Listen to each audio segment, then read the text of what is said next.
Wala pang bagong taon pero dumarami na ang bilang ng mga nasusugatan dahil sa mga iligal na mga paputok.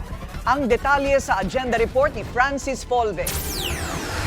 Arestado ang dalawang lalaki na nagpakilalang mga estudyante. Huli sila nang magpakita sa online buyer ng iligal na paputok. Paliwanag ng magkaibigang sospek, pang tuition lang, kaya pumasok sa ganitong uri ng negosyo. Ito po ay isang police-initiated operation.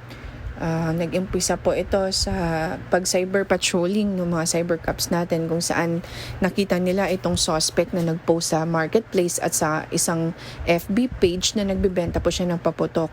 And ito pong mga illegal and prohibited na firecrackers.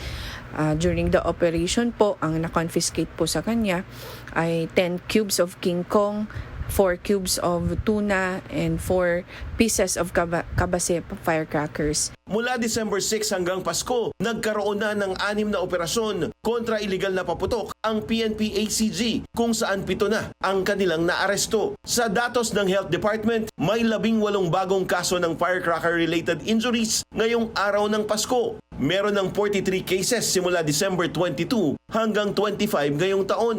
Pero higit itong mas mababa kumpara sa naitalang mga insidente noong araw ng Pasko noong 2023. Ayon sa DOH, karamihan ay biktima ng mga iligal na paputok gaya ng Boga, 5-Star at Piccolo. Kaya hindi raw dapat maging kampante. Sabay-sabay na sinira sa Rizal Police Provincial Office ang mga nakumpiska at isinuko na iligal na paputok at pyrotechnic devices. May paalala rin ang tagapagsalita ng PNP sa mga gumagamit ng boga.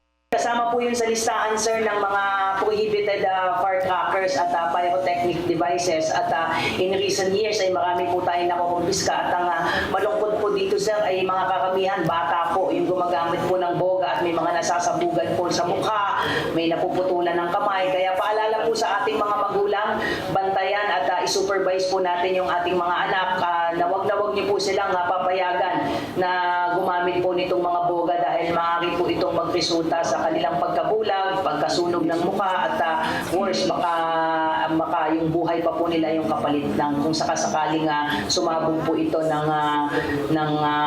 lalong-lalo na sa mukha po nila. Sa assessment naman ng PNP sa nakalipas na simbang gabi at pagdiriwang ng Pasko, generally peaceful at no untoward incident. Nakalatag na rin ang seguridad para sa pagsalubong sa bagong taon. Kahit sa ngayon ay wala naman daw nakikitang banta sa seguridad sa buong bansa. Para sa agenda, Francis Polve, Bilyonaryo News Channel.